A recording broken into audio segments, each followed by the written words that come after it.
السلام عليكم ورحمة الله وبركاته. عاملين ايه؟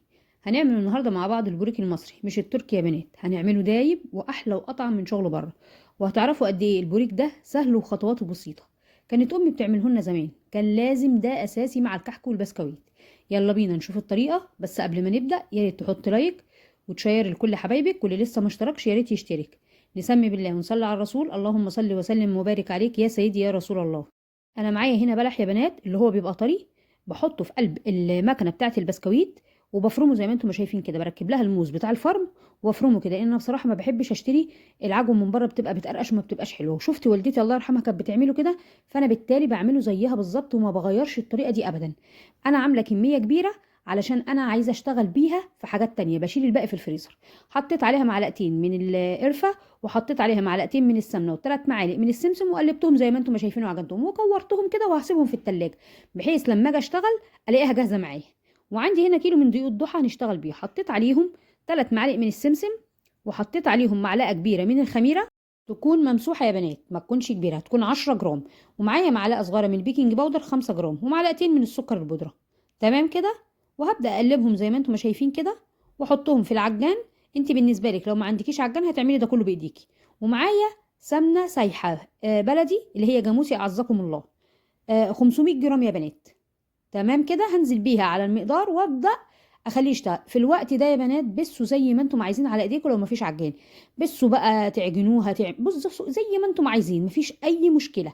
ليه؟ لان في الوقت دوت العجن مسموح بيه. امتى بقى هتبداي تلمي؟ لما تحطي كوبايه الميه اللي انا حطيتها دي. انا حطيت كوبايه الا ربع من الميه.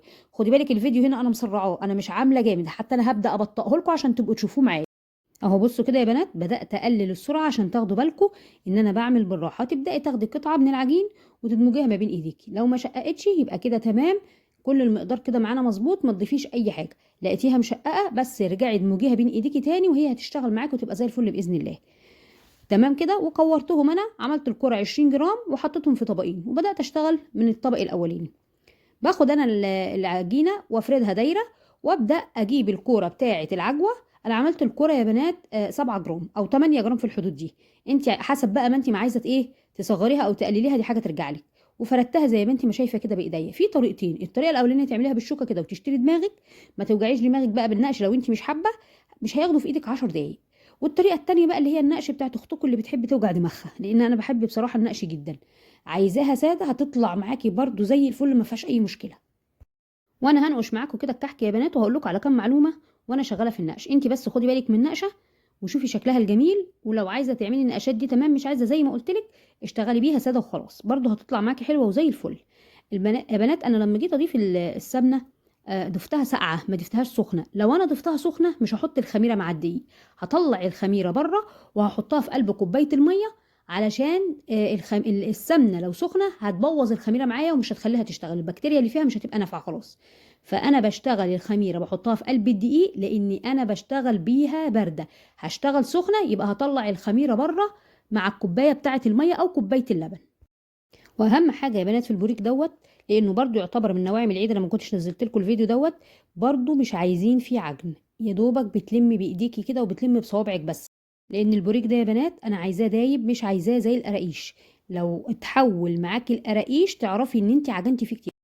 وحاولوا برضو يا بنات يبقى عندكم ميزان، الميزان اللي هو الصغير اللي هو مش غالي ده، يعني يعمل له 90 80 100 جنيه بالكتير قوي. هينفعكم في حاجات كتير جدا، مش في نواعم العيد وبس. لو نفترض ان انت ما عندكيش المقدره ان انت تشتريه، خلاص ماشي تمام، حاولي تجيبي الكوبايات اللي هي المعياريه. برضو الكوبايات المعياريه دي يا بنات كويسه، بحيث ان هي تبقى افضل من الكوبايه اللي بتبقى المج الشاي العادي اللي في البيت. ليه؟ لان الكوبايات من مكان لمكان في البيوت بتتغير، ما بتبقاش واحده. لو هنفترض ان انت مش هتقدري تجيبي الميزان، حاولي تجيبي الكوبايات. ما عرفتيش تجيبي ده ولا تجيبي ده، يبقى خلاص تمام.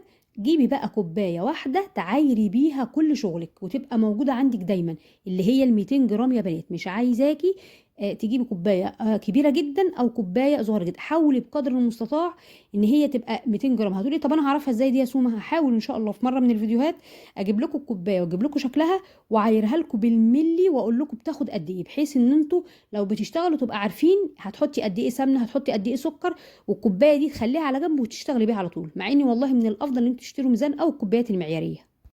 او بصوا يا بنات، في كده بيبقى شفشق صغير في محلات اللي هي بتبقى اللي هي بتاعت 7.5 أو 12.5 دي بتبقى فيها الحاجة يعني المعيار مكتوب عليها، مكتوب 3 ملي، 10 ملي، 200 ملي، 300 ملي، بيبقى مكتوب عليها. دي بتبقى كويسة جدا ان انتوا تجيبوها وتخلوها للمعيار دايما في البيت، تشتغلوا بيها بأي حاجة. ولو مش متوفر عندك سمنة بلدي مفيش مشكلة، تقدري تجيبي السمنة النباتي اللي انت بتشتغلي بيها وتحطي عليها 3 معالق 4 معالق من السمنة البلدي، هتديها ريحة وطعم برضو يكون كويس. ولو عايزه النقشه ما تروحش منكم يا بنات، حاولي بقدر المستطاع ان انت ما تكتريش في الخميره، المقدار اللي انا قلته لكم بس مفيش اكتر من كده. وانا ان شاء الله هكتب لكم المقادير في صندوق الوصف. وما تلينهاش في ايدك كتير، عشان برضو النقشه لما بتستوي كل ما بتبقى متماسكه بتبقى احسن. اول ما بتستوي بتبدا تفرد منك والنقشه ما بتبقاش واضحه. هتشوفيها معايا دلوقتي اول ما بخلصها وبتستوي بتطلع زي ما هي بالظبط، وما بتروحش النقشه وبتفضل ثابته على طول. كل قطعه بتاخديها عشان تعمليها للبوريك لازم تدمجيها بايدك كويس. ليه بقى؟ عشان تشتغل معاكي، بس ما تلينيهاش قوي عشان تفضل النقشه ثابته معاكي. وخلي مسافه بين كل بوريكايه وبوريكايه علشان تتحمر معاكي كويس، ما تلزقيش كله في بعضه، حتى عشان تاخد وقت وتخمر.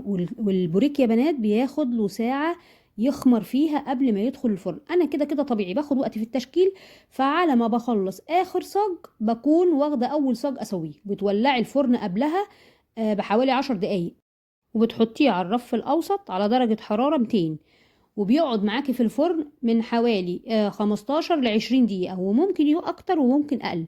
انت تابعي الفرن بتاعك هتلاقيه احمر من تحت كده، بس مش عايزاه احمر قوي يا بنات، يعني يكون ذهبي غامق سنه بسيطه. يعني كل ما بتسوي زياده عن اللزوم كل ما طعمه بيتغير، وتحسيه ان هو ايه، يعني مقرمش زياده عن اللزوم. السوا بتاعه برده ممكن ينشفه، يعني ما تفكريش ان انت عشان طلعتيه بالسمنه مظبوط وكل حاجه مظبوط، برده السوا في البوتاجاز عليه عامل اساسي، او في الفرن لو عندك فرن كهربائي او بوتاجاز او فرن طين او في اي حته، لازم برده السوا بتاعه ياخد السوا المظبوط، يبقى اللون الذهبي الفاتح. اول ما ياخد تحت لون ذهبي تبداي تولعي عليه الشوايه من فوق مدة دقيقة أو دقيقتين يا بنات. برضو تقفي وتتابعي لأن الشواية بتلفحه في لحظة، لازم تبقي واقفة جنبه وتاخدي بالك منه. وما يستويش على نار هادية يا بنات، بتعامليه زي معاملة الكحك بتاعنا بالظبط. تمام كده؟ لازم يبقى ناره عالية، علشان لو خليتي النار بتاعته هادية هتبصي تلاقي الحشوة من جوه بدأت تفور وتغلي من جوه، والكحكاية بتاعتك بدأت تشقق.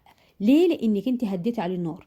ده مش عاملينه ساده زي الكحك، لا احنا عاملينه محشي، فطالما محشي يبقى تمام، لازم تعلي عليه النار علشان احنا بس بنسوي الكفر الخارجي من بره. واول ما يطلع معاكي الصاج ما تحركيش البروكايه من مكانها، سيبيها زي ما هي لحد ما تهدى، وبعد كده ابدأي حركيها، مش هيبقى فيها اي مشكله. كده يا بنات انا خلاص خلصت ونقشت كله زي ما انتم ما شايفين كده. بحط بس اللي هو الايه السبرينكل الصغير ده اللي هو بالشوكولاته، وتقدري تحطي اي حاجه. انا هحط برده حتت صغننه كده من عين الجمل او من البندق او من اللوز، اي حاجه عندك. لو عايزه تسيبيه ساده سيبيه ساده، مفيش اي مشكله. دي كل النقاشات يا بنات اللي انا عملتها، انا بس بوريها لكم عشان تاخدوا فكره، لو عايزين تاخدوا فكره يعني. وهنبدا نحطه في الفرن زي ما قلت لكم بالظبط. تمام كده؟ انا كده بحط اخر حاجه وهبدا احطه في الفرن. اهم حاجه يا بنات لو عايزه يبقى عمره طويل اللي هو البوريك، نفس القصه زي الكحك بالظبط، ما تعمليهوش بلبن، حاولي تعمليه بميه، لان الحر يا بنات طالع، فانسي بقى قصه ان هو عمره يطول معاكي. لو عايزاه باللبن يبقى تمام، تاكلوه على طول بالف هنا وشفا، يعني ايه، بدري بدري ما تقعدهوش كتير. بصي بقى الارضيه بتاعته من تحت فوق زي تحت، الاتنين زي بعض. بصي دايب ازاي، بسم الله ما شاء الله، مش مستحمله في ايدي والله، بمسكها بتتفتفت هوا. بصوا البريك يا بنات دايب ومفهوش ولا غلطة، بسم الله ما شاء الله عليه، والنقشة ثابتة وواضحة، وأحلى وأنضف ما هتشتريه من بره.